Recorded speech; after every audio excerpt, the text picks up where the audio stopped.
この道路なんですけど、をベースに貼っつけただけの簡単工作なんです。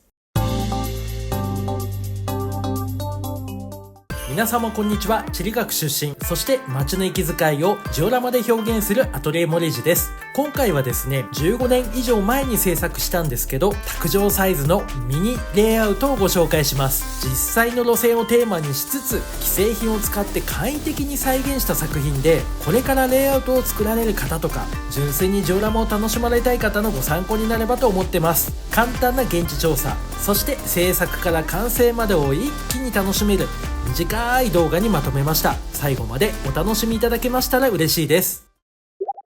川崎府の日常をジオラマで再現しました。詳しくは概要欄をご参照ください。さて、今回はミニレイアウトっていうことで、テーマにする路線もミニ路線、千葉県の銚子電鉄を再現します。いやー、当時の僕って全然技術力も表現力もなくって、今もなんですけど、なんとなくの銚子電鉄っぽい作品にしようとしてたんです。まずは沿線の印象的な場所で、今回再現できるかもしれない場所っていうのをいくつか選びました。銚子って言えばやっぱり醤油工場っていうのが僕のイメージだったんですけど、できればこの雰囲気は再現したいなって思ったんです。なんとなくでも模型化できたら嬉しいですよね。こんな感じで線路をまたぐ配管とかめっちゃかっこよくないですか？でも当時の僕にはちょっと再現できなくって、結局別の作品で実現したんですけど、その話って10年以上後の話になっちゃうんです。こちらは笠上黒生駅です。やっぱり駅は再現したいとこですよね。もしかしたらホームだけだったら再現できるかもしれません。そういえば元銚子付近では緑に囲まれた区間もあって、意外と銚子電鉄って何でもありじゃんって思ってきました。こちらは終点の外川駅です。駅前には古くからの市街地が広がっていて、やっぱり地理好きとしては市街地はぜひとも再現したいところです。古い商店とかビルとか混ぜちゃえば、なんとなくそんな雰囲気出せそうです。本当はもっと見どころがある魅力的な路線なんですけど、なんせ今回作るレイアウトがめっちゃちっちゃいんで、再現ポイントを絞ってみました。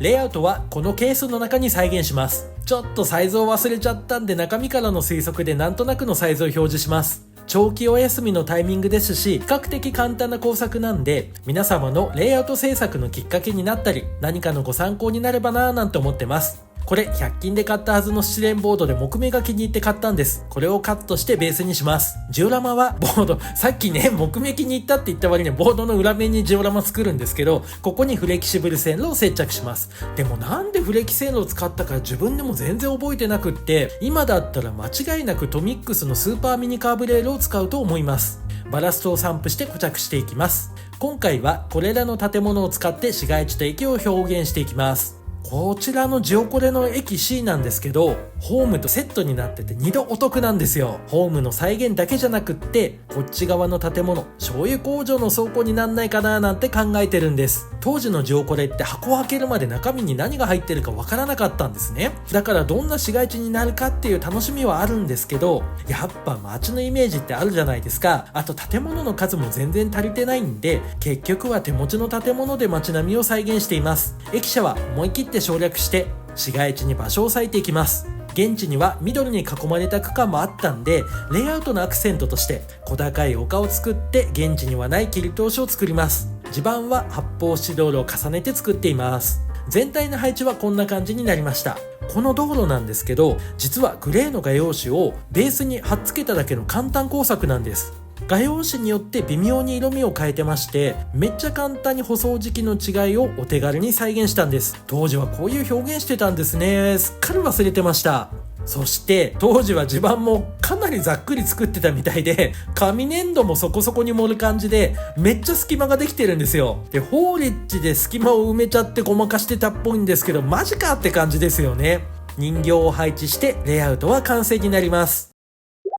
凄腕モデラーの愛木さんとの合作を動画化しました。詳しくは概要欄をご参照ください。こちらが完成したレイアウトになります。15年以上昔の作品とはいえですね、今の作品と全然雰囲気が違うことに、作った自分自身が結構驚いちゃってます。作風ってやっぱ変わるんですね。では、ジオラマのカバーを外します。レイアウトにはこういう風に単純なエンドレスを配置していて、見た目の情報量を増やしたかったんで、丘陵地帯を再現して現地にはない切り通しを作っています。レイアウトの手前の中央には駅舎のない無人駅を再現しています。そのホームの脇というか駅前には広場を設置してて、その駅前の広場から3方向に道路が伸びています。その道路を軸に新旧の建物が混在する、なんとなく銚子電鉄沿線にありそうな市街地を再現しています。駅のホームには下校する学生さんがいて、右の男性身軽ですから、これから飲み会で銚子の街に出るんでしょうか。めっちゃ時間気にしてるじゃないですか。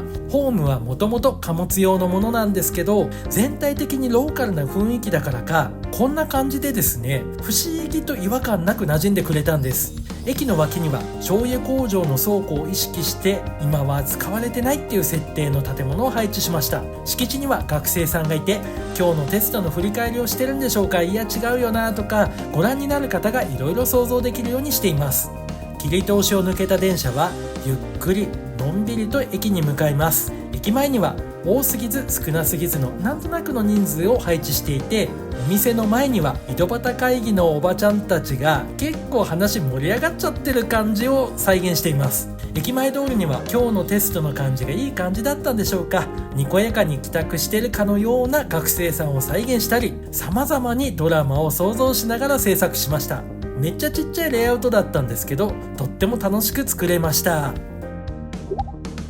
今回の動画制作にあたって久しぶりに画像を見たんですけど、当時の僕もできる限りの工夫をしながら制作したんだなっていうのが分かって、ちょっとニヤッとしちゃいました。もともとですね、この頃って動画にするなんて夢にも思ってなかったし、 YouTube って知らなかったんですよ。だから撮影方法も知らないし、背景とか全く考えてないし、今の僕からするとマジかってところ多いんですけど、当時からこんな感じでですね、自動販売機の脇にはゴミ箱を設置してみたり、これ見えますでしょうか、それなりに気を使って制作してたっていうことも再発見できました。既製品を使ってどうにか調子の雰囲気出たのかな試行錯誤した小さな作品でした。いかがでしたでしょうか。次回は2026年1月16日にジオラマの中に生活に欠かせないとあるアイテムを再現しちゃいます。少し間隔が空いちゃいますんで、ぜひチャンネル登録をしてみてください。今回も最後までご覧くださいまして誠にありがとうございました。また次回皆様とお会いできることを楽しみにしております。ありがとうございました。